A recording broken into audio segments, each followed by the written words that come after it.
On today's episode of What's the News, a son makes his mother an OnlyFans account to earn some extra cash. A woman taught her 3-year-old how to cook, and now he cooks dinner for the whole family. A woman found out a man was living in her apartment for 1 year without her knowing. A former cop sneaks into a high school in search of Instagram followers. If you think having twins is tough, a woman gives birth to 9 children. In a court rule, a black man who was enslaved by his white boss for 5 years is due $500,000. We discuss that and more on today's episode of What's the News?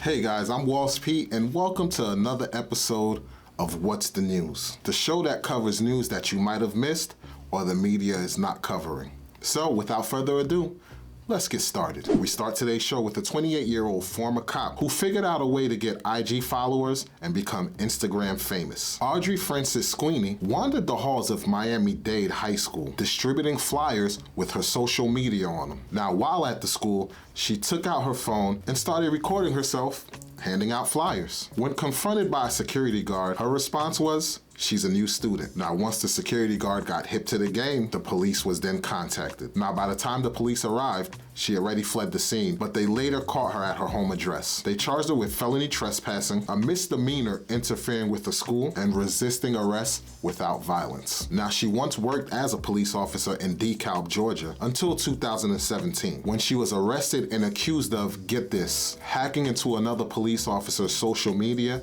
and then posting nudes of that officer. I tell you, people think this social media thing way too serious. I mean, it's great to build your business and build your brand, and also to keep in touch with those that you lost contact with. But the things that these people do for likes and clicks, my God, it's insane. You know, the average person who think about their parents taking sexy pics or even being nude, that would derail any child or even adult for that matter. But not this kid, Leonardo Hathaway, a 19-year-old who is fully supportive of his mom, Lucina Dart's glamorous modeling career. In fact, he encouraged his mom to do just that, and even went on to make her an OnlyFans account. Now, Lucina was featured on magazines such as Playboy, Australia's FHM, which stands for For Him magazines, and she also won Miss Bum Bum World Contest in 2019. He quote said, "We have an incredible relationship between mother and child. I have to support her for her choices just as she supports mine." Now, he said he opened the account to help push his mom further in her career and also score some extra pocket money. Now, he isn't the only teen that is supportive of his parents' OnlyFans pursuit. Kerry Katana, who is an English songwriter and a TV personality, said her 13-year-old daughter is the one who's most often behind the camera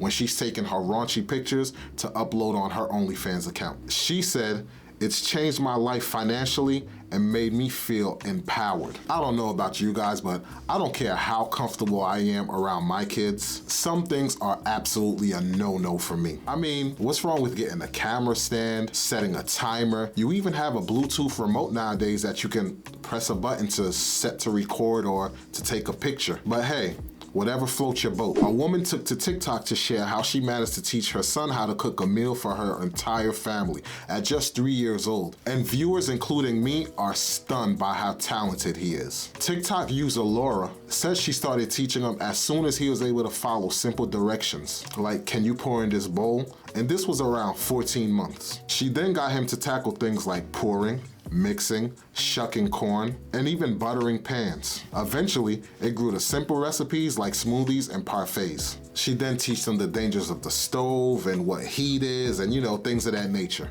It's very fascinating. Here, take a look for yourself. After posting a video that went viral of my son cooking dinner, so many people asked me how we got him started.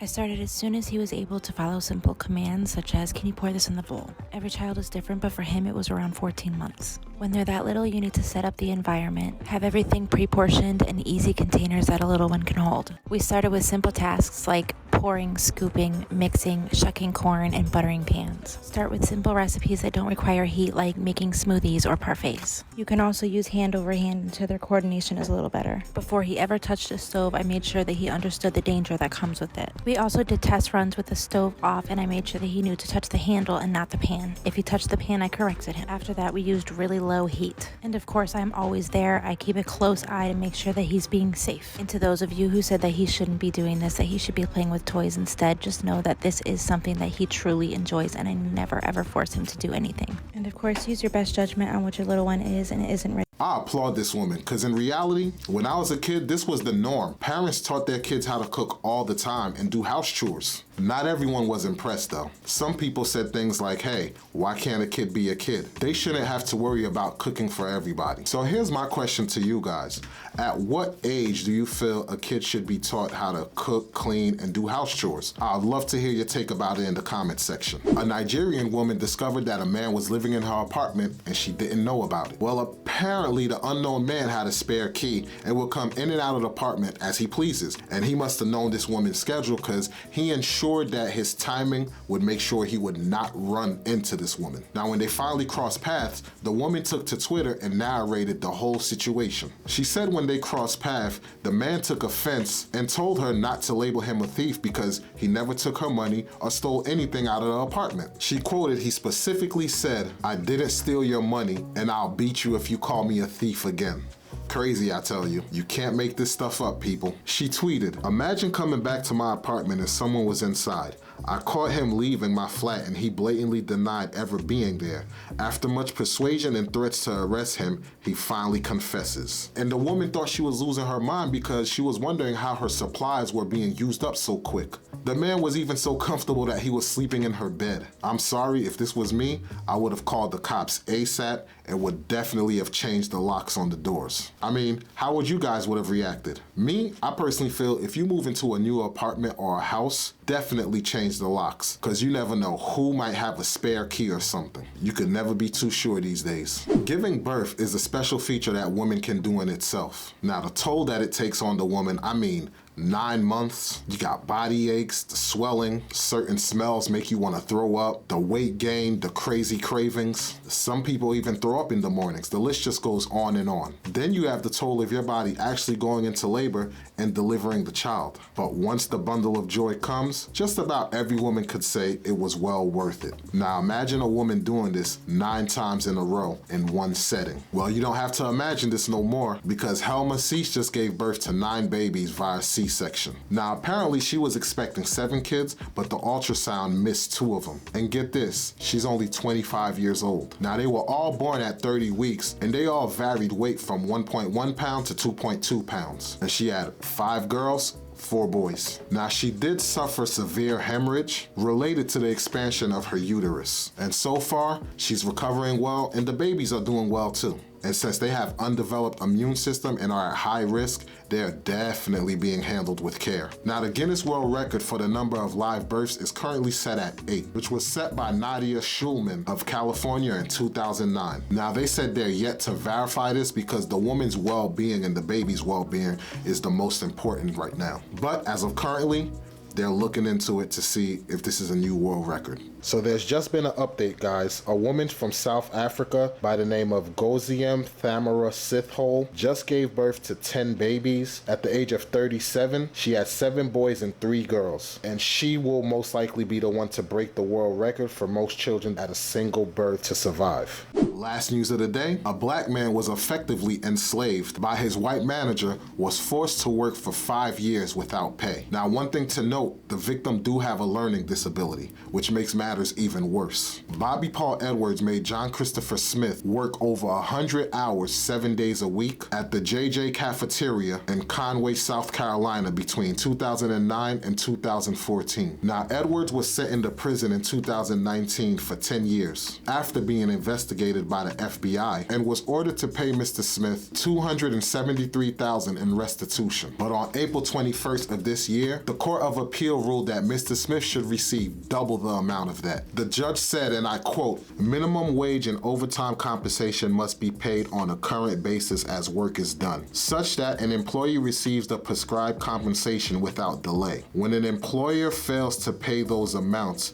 the employees suffer losses which include the loss of the use of that money during the period delay." Judge Paul V. Niemeyer concluded that Edwards had effectively enslaved Mr. Smith for 5 years during which he was verbally and physically abused. Mr. Smith was punched, beaten with kitchen pans, whipped with a belt, and burnt on his neck with hot metal tongs for a supposed mistake. On top of that, Edward kept Mr. Smith isolated from his friends and family by putting him in a small apartment attached to the restaurant. On top of that, he made him work up to 17 hours a day, 7 days a week. Now, Mr. Smith was finally removed from JJ Cafeteria after the relative of a restaurant employee alerted authorities of the abuse. He worked there for 19 years and started as a dishwasher at the age of 12 under the management of other members of the Edwards family. He eventually worked his way up to being a cook and was paid for his labor until Bobby Paul Edwards took over. I mean, this is a sad, sad story. This lets you know how disgusting people can be and how people would even go as far as manipulating someone with mental health issues or even a learning disability. I hope Mr. Smith gets every penny owed to him and then some. That's gonna do it for this episode of What's the News. Please subscribe, like, and share if you like this video, and hit that notification bell if you want to be alerted for more content like this. I'm Walls P, this is Matter of Opinion, and thank you for watching this episode of What's the News. Catch you guys on the next one. Peace. It's a matter of opinion.